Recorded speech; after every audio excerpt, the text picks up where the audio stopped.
ସମସ୍ତଙ୍କୁ ପ୍ରେଜ୍ ଦ ଲର୍ଡ ନମସ୍କାର।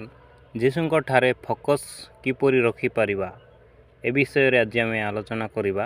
ଆଜି ମୁଁ ଆପଣମାନଙ୍କୁ କହିବାକୁ ଯାଉଅଛି ଆମେ କି ପ୍ରକାର ଯୀଶୁଙ୍କ ଠାରେ ଫୋକସ୍ ରଖିବା, ଯାହାଦ୍ୱାରା ଈଶ୍ୱରଙ୍କୁ ଆମ ଜୀବନରେ ପ୍ରଥମ ସ୍ଥାନ ଦେଇପାରିବା।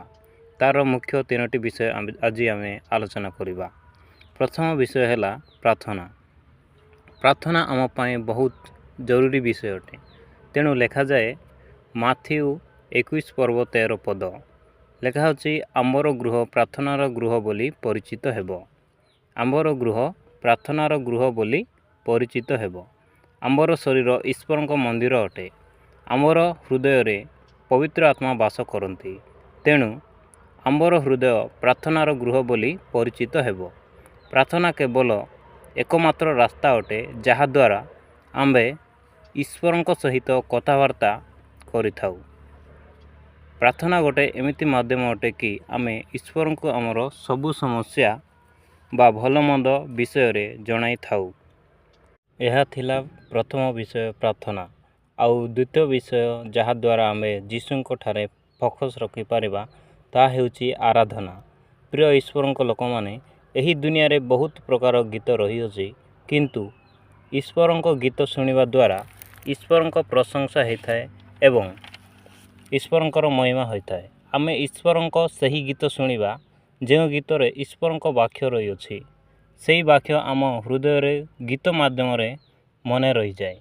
ଆମେ ଗୀତ ଦ୍ୱାରା ଈଶ୍ୱରଙ୍କ ଆରାଧନା ମଧ୍ୟ କରିପାରିବା, ତାଙ୍କ ସ୍ତୁତି କରିପାରିବା, ତାଙ୍କୁ ମହିମା କରିବା, ତାଙ୍କ ପ୍ରଶଂସା କରିବା। ଆମ୍ଭେ ଲୋକଙ୍କର କହିବା କଥା ଭୁଲି ଯାଇଥାଉ, ମାତ୍ର ଗୀତକୁ ଆମ୍ଭେ ସହଜରେ ଭୁଲି ନଥାଉ। ତେଣୁ ଗୀତ ଦ୍ୱାରା ଈଶ୍ୱରଙ୍କ ଠାରେ ଫୋକସ୍ ରଖିପାରିବା। ଆଉ ତୃତୀୟ ବିଷୟ ହେଲା ଈଶ୍ୱରଙ୍କ ବାକ୍ୟ। ଈଶ୍ୱରଙ୍କ ବାକ୍ୟ ହିଁ ଆମ ଜୀବନରେ କାର୍ଯ୍ୟ କରିଥାଏ। ଈଶ୍ୱରଙ୍କ ବାକ୍ୟ ହିଁ ଆମକୁ ଯେକୌଣସି ପରିସ୍ଥିତିରେ ସମ୍ଭାଳିଥାଏ। ଆଉ ବାଇବଲର ଲେଖାଯାଏ ରୋମିଓ 10:17 ଅତଏବ ବିଶ୍ୱାସ ଶ୍ରବଣରୁ ଜାତ ହୁଏ ଓ ଶ୍ରବଣ ଖ୍ରୀଷ୍ଟଙ୍କ ବାକ୍ୟ ଦ୍ୱାରା ହୁଏ। ବାକ୍ୟ ଶୁଣିବା ଦ୍ୱାରା ଆମ୍ଭ ଜୀବନରେ ବିଶ୍ୱାସ ଜାତ ହୋଇଥାଏ। ଆମ୍ଭକୁ ସୁସ୍ଥତା ପାଇବା ପାଇଁ ବିଶ୍ୱାସ ଦରକାର। ଏହି ବିଶ୍ୱାସ ଦ୍ୱାରା ଆମ ଜୀବନରେ ବହୁତ ଆଶ୍ଚର୍ଯ୍ୟ କର୍ମଗୁଡ଼ିକ ଦେଖିପାରିବା।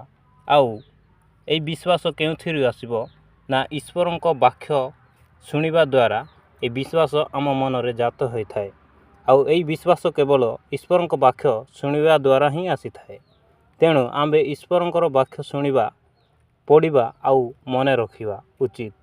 ଏହି ତିନୋଟି ମୁଖ୍ୟ ବିଷୟ ଆମ୍ଭେ ମନେ ରଖିବା। ପ୍ରଥମ ବିଷୟ ପ୍ରାର୍ଥନା, ଦ୍ୱିତୀୟ ବିଷୟ ଆରାଧନା ଏବଂ ତୃତୀୟ ବିଷୟ ଈଶ୍ୱରଙ୍କ ବାକ୍ୟ ଆମକୁ ଈଶ୍ୱରଙ୍କ ଠାରେ ସଂଯୋଗ କରି ରଖିଥାଏ।